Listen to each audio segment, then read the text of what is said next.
right, thank you all for being here, especially after the lunch break. I hope you're all fit and ready to take up some content. Before I start, I just would like to know who already knew Ecosia before coming here. Let's see. Awesome, that's great. So for those of you who don't know who we are and what we do, Ecosia is a search engine. It basically works like, oh, that was the wrong button. I'm not a technical person, as you can see. Let's try that. So Ecosia is a search engine. It basically works like Google. You type in your search terms, and when you hit the search button, we show you search results, also like Google. When you click on, so next to the search results, we also show display advertisements, and when you click on one of these advertisements, then we make money. So far, everything the same as Google. The big difference, though, between us and Google is that we use that money to actually plant trees. And this is how we've already planted almost 60 million trees with just our small company. So it's pretty awesome, I think. Thank you.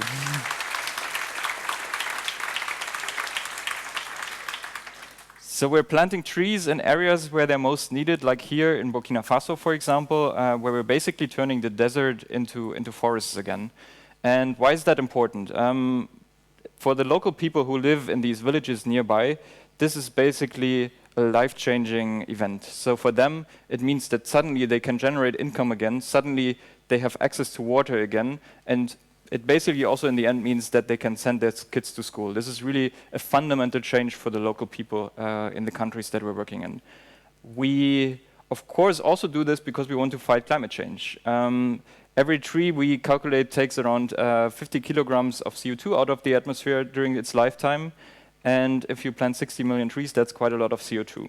So I personally think that we can't solve the climate crisis if we don't plant a lot of trees. And by a lot of trees, I actually mean 1 trillion trees. That is 1,000 billion, for those of you who are not comfortable or who don't know the translation of 1 trillion. Quite a lot. So we currently on our planet have space for around 1.2 trillion trees.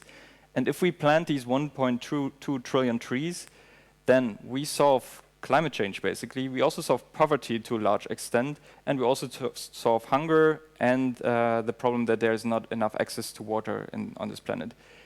And the best thing about this is that we would only need around 1% of the global military budget for the next 20 years to actually do that. For me, that's a complete no-brainer, so I could even stop my presentation here now and you all call your local politicians and tell them that they please put more money into tree planting. But I'm also, I would like to tell you a bit more about us, the company behind this tree planting activity. So we're a Berlin-based startup. To show you some numbers, we currently make around 20 million euros in revenue every year. We have around 10 million monthly active users.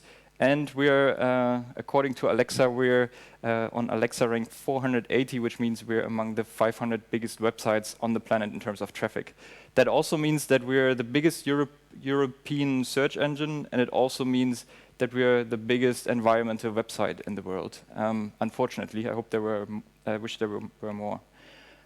We have a team, quite a small team here in Berlin of 35 people. We're hiring, by the way, especially developers, if you're interested. Our growth trajectory looks pretty good. We have, since January, we grew by almost 50% in revenue, and it seems like it's going to continue like that. As I said, so far we planted almost 60 million trees, which is, that's what we're there for. That's why we're actually doing this. And I want to give you a bit of a background how this company was created. Since we're a very small group here, I want to show you some pictures from my private life. I started Ecosia almost 10 years ago now. And before I started it, I actually studied business administration. And during my studies, I realized that I don't want to follow the typical career path, but I rather want to do something different. The problem was that I didn't really know what I want to do with my life, basically. So I spent almost 1.5 years traveling around the world. So I spent half a year living in Nepal. There you see some of the pictures. And there I realized that Nepal is one of the financially or economically poorest countries in the world. And there I realized how fortunate I was to be born in Germany. So I met a lot of people who were smarter than I, who were working harder than I, and nevertheless they would never get to the same quality of life that I had. They would never get the chance to actually travel the world and visit other countries. So that made me aware of this big global injustice that we have on our planet, unfortunately. I also continued traveling then, and I spent almost 1 year in South America, and there I saw with my own eyes the destruction that we're doing on our planet, the environmental destruction. So I was driving for hours and hours next to big soil plantations that are basically green deserts on places where there used to be wonderful rainforests. So I saw these two things and I wanted to do something against it. And I was also very interested in tech. Well, also already as a small child, I was kind of putting together computers. Unfortunately, not to program, but to play computer games. But still, I knew how to put together computers. And for me, it was quite obvious back then that the tech companies, the big tech companies, especially Google, will, to a large extent, dominate our lives in the future. So yeah, I wanted to do something that helps people, helps the planet, and also does something with search. So I decided, why not start a search engine that plants trees? That is basically the story how that came up. The problem was that I didn't know how to start a search engine, and I also didn't know how to plant trees. But still, I was young and foolish enough to actually just get started. So when I came back to Berlin, I found a few people who were crazy enough to work with me on this. We were working in an office, if you can call it that way. Actually, it was just the storage room of a mosaic workshop. But we were working there and had a lot of fun. And actually, almost after maybe just half a year, we had the first version of Ecosia up and running. It wasn't the most beautiful website on the internet, but still it was live. And we got some feedback from people who really liked what we were doing. But still, since we didn't have any external investments, it took us quite some time to actually build this up and then also get it to get more traction.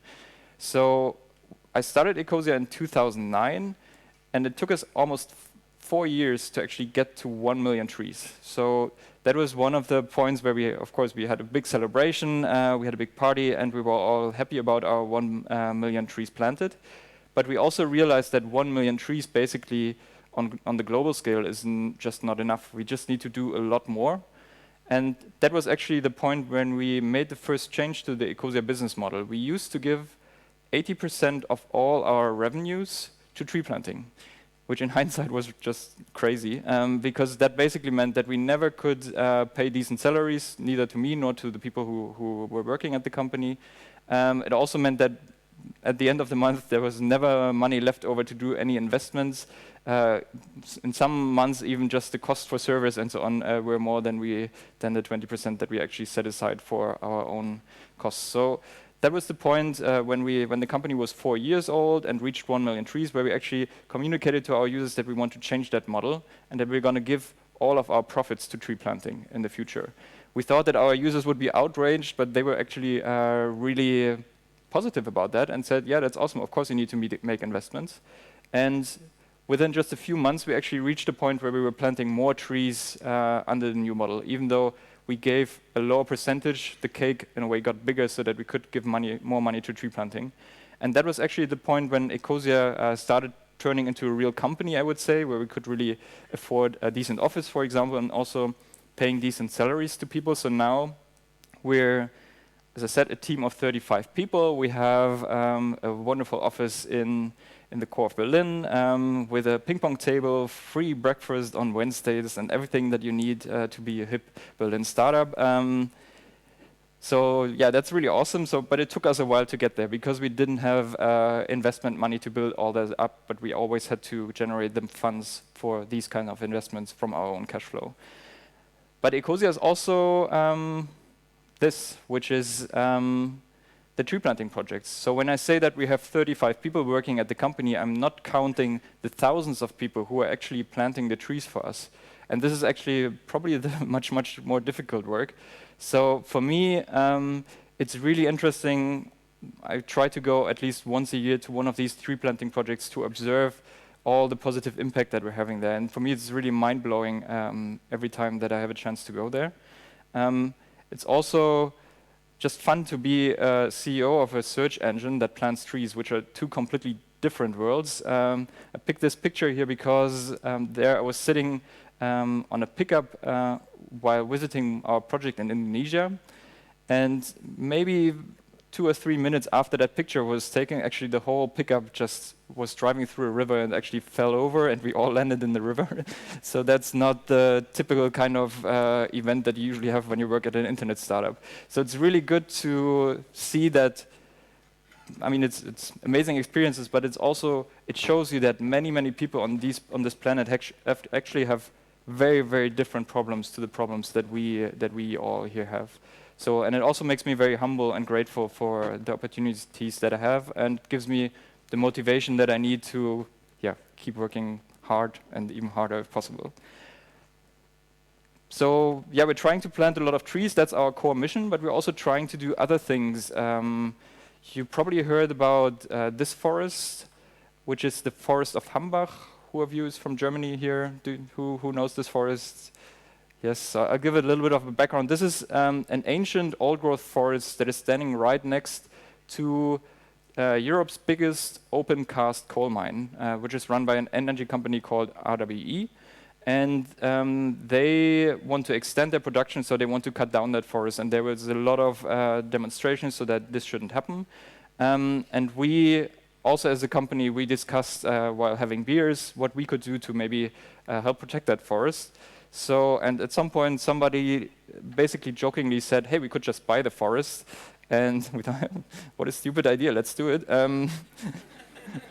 So we extended an offer to buy the Forest of Humber for €1 million. Unfortunately, RWE didn't accept our offer, but still, it generated a lot of attention to the topic again. So a lot of German and also international press asked if RWE should still be allowed to own that forest or even cut it down. So I think we did our small share to hopefully make sure that this forest actually will stay standing.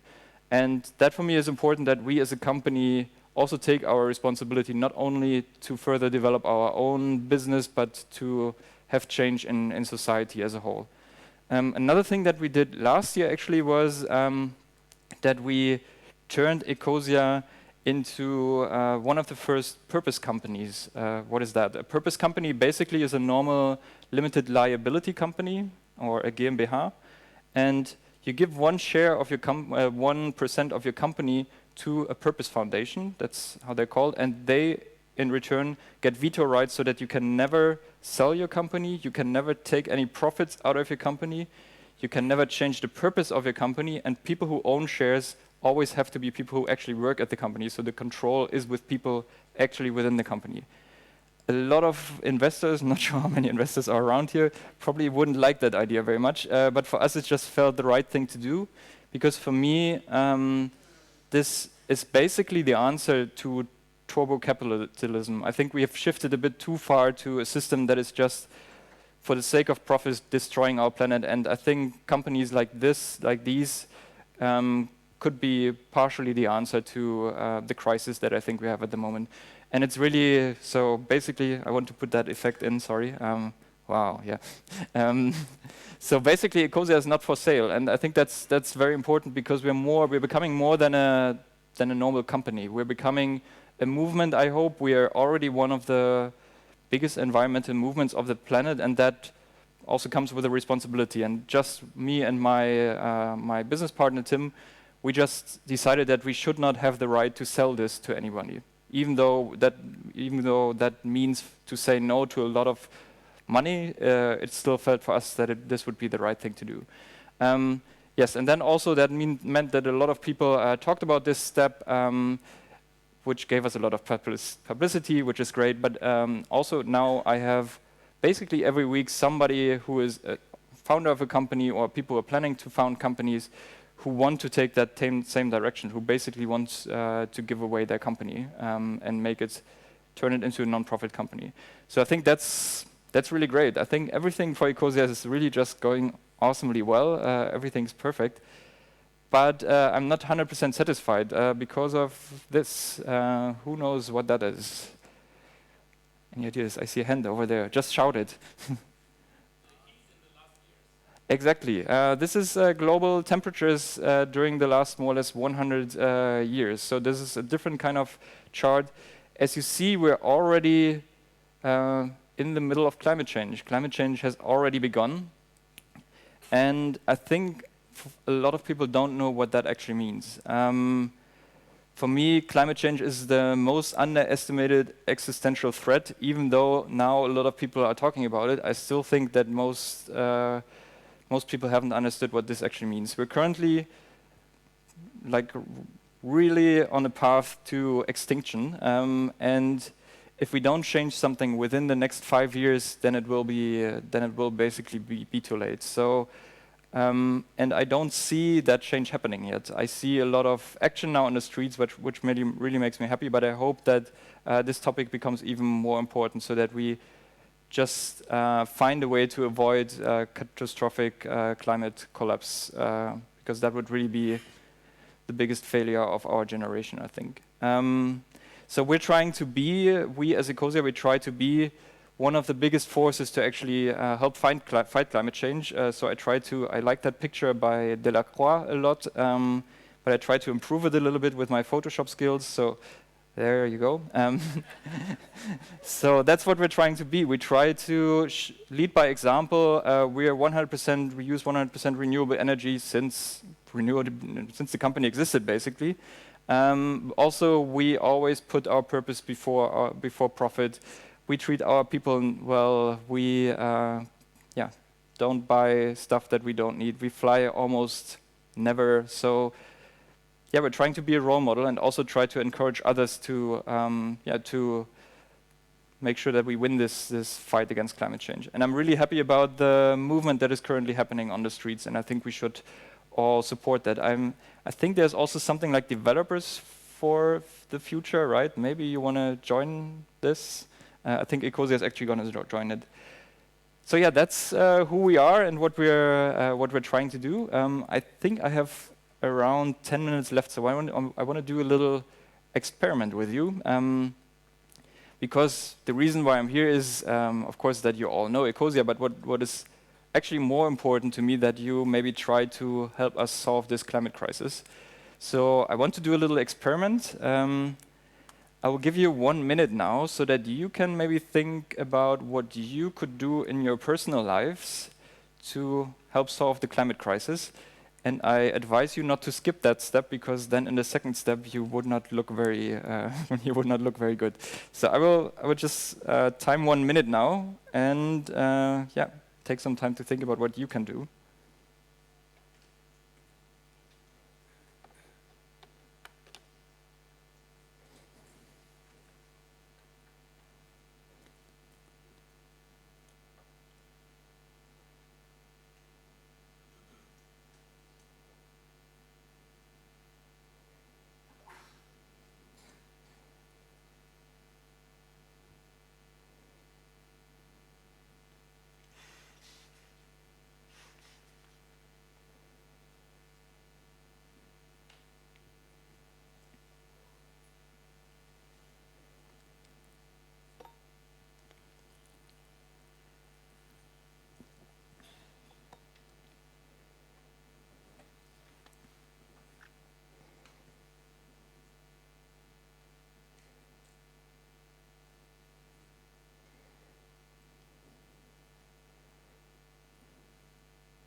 Okay, so that 1 minute is up, and now it's time for step number 2, which is, I think you're all here for networking as well. So step number 2 is that I'll time another minute so that you take 30 seconds each to tell the person sitting next to you what you actually just decided that you want to do.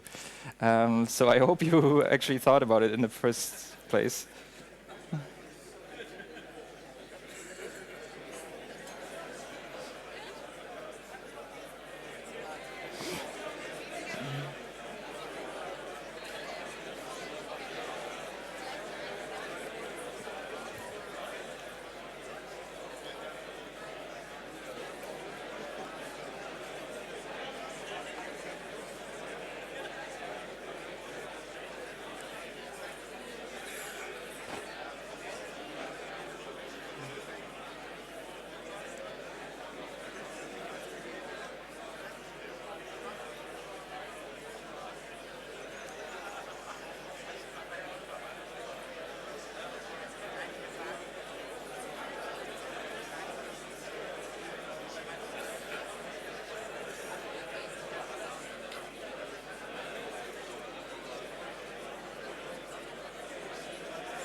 Awesome. I hope you had a great conversation, and I hope you can even continue that after this session is over. It feels very difficult for me to interrupt a discussion about sustainability. So I hope you keep continuing that afterwards. So now we have around 5 more minutes, and I was wondering if some of you maybe has questions about Ecosia, about what we're trying to do, about anything else. So we have a few microphones in the audience, and it's Rihanna and Bao helping us with microphones. So please, in case maybe you point on the people, and then you get the right microphone, so that everybody can hear you. Thank you. I was wondering, is there a process that you take to make sure that the trees that you're planting are staying there? How do you maintain them? Like, do you plant them, but how do you make sure that they stay there, that they're growing, that they're getting water? Yeah, so I mean, when we say we've planted 60 million trees, then these are trees that actually survive. So we planted a lot more. We basically, if you want to make sure that trees survive, you have to make sure that they provide value to the people living in that area. And that is our main criterion when it comes to evaluating projects that apply. You basically need to make sure that the people understand that they can get economic benefits usually out of the forest that we're planting. Then it could still go wrong, but the likelihood of failure is much lower. And the techniques really depend on the region. In some areas, we usually don't water trees because that would be very, very expensive. But in some areas, we just dig little holes into the ground and throw seeds into these holes, and then when it rains, the water comes. In other areas, you don't need to worry about water at all because it rains every day. So yeah, it really depends. But we have somebody at Ecosia who, in my opinion, has the greatest job in the world. He's our tree planting officer, and I applied for that position, but I wasn't qualified, unfortunately. So he's looking after our projects and setting all these criteria. I mean, there are other criteria as well that we don't use, that we don't plant any monocultures or don't use chemicals in our projects. Fair treatment of men and women, no child labor, and so on. So all these things are also criteria, but survival is, of course, the biggest challenge, and there you need to make sure you meet the needs of the people. I can't really see, maybe you, so I'm making it very difficult for the microphone now. Yes. Compared to Google, your company seems rather tiny. So what do you think about the quality of your search results? Because I think that is vital to any search engine for whatever purpose you maintain it. So would you say that the search results are equivalent or close to the quality of the results of the bigger search engines? Or yes, so we make this? Yeah, so this is a big challenge number 2, so you pointed these out very well.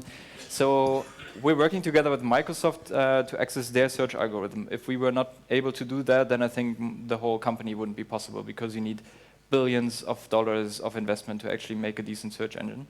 And on top of that, we're building other things. So we basically depend on Microsoft's index, which fortunately has improved a lot over the last years and is getting very, very competitive, I would say. I'm also sometimes using Google, don't tell anyone. But the number of Google searches that I'm doing has really reduced over the last years. So, but we of course, we have to try to keep up not only with the search quality, but also we have to build a lot of apps, a lot of additional software. We have 10 million monthly users now, so stability of the site is a big, big problem. And we have a team of, I think, 15 developers, maybe 20 developers now. So that's really a lot to handle for very, very few people. So we need great people. So that's, I think, our key.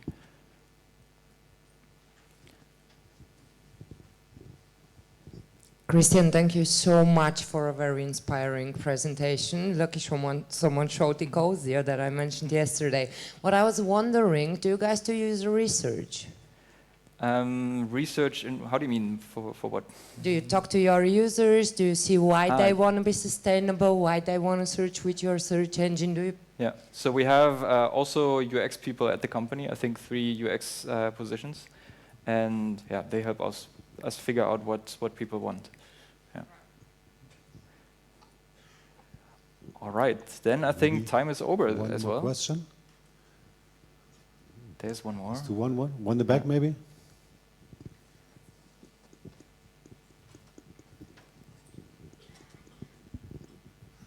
How do you make sure that the ground you're planting the trees is a ground that is owned by people that support your company, and that it's ground that it's not hurt by any industry when the trees are planted?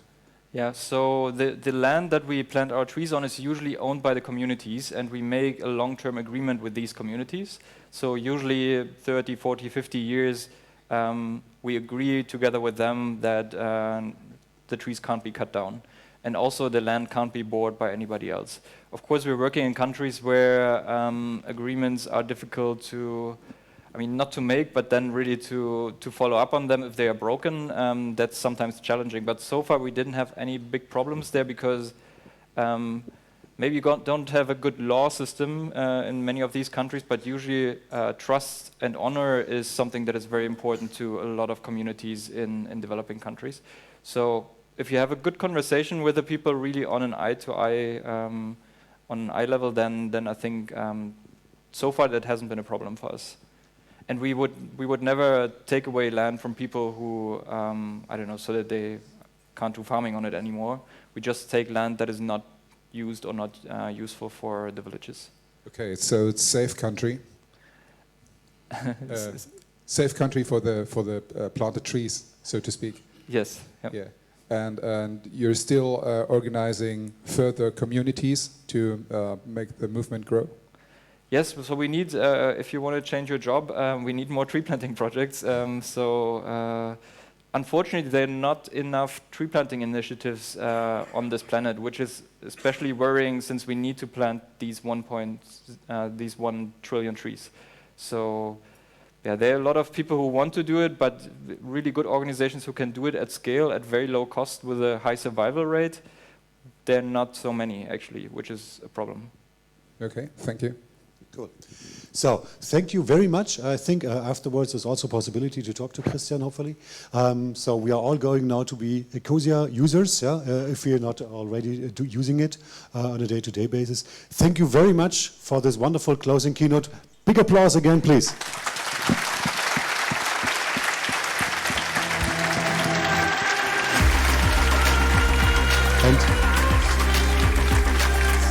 And as it's time now